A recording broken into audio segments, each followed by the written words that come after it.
Hello guys and welcome back to my channel. So in this video I will tell you that how to sort by color in Google Sheets.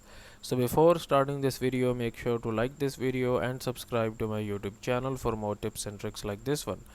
So first of all, you're gonna need to open up your browser and search for this website google.com/sheets, and then click on go to sheets, and it will open up this blank spreadsheet for us.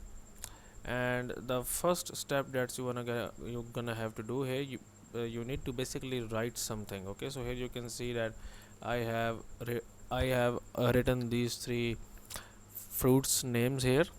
So if you want to basically sort them by color here, you need to give them a different color. Okay, so to apple I will give this red color, for banana I will give this blue, and for this I will give something like green. Okay, so right now I have these three different colors on these three different fruits.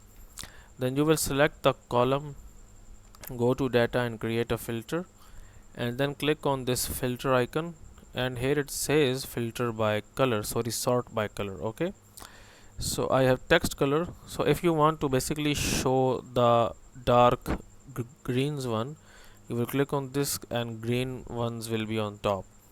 If you want to show the blue ones, light cornflower blue ones on top. So that's it for this video guys. If you find it useful, kindly like this video and subscribe to my channel, and I will meet you in the next video.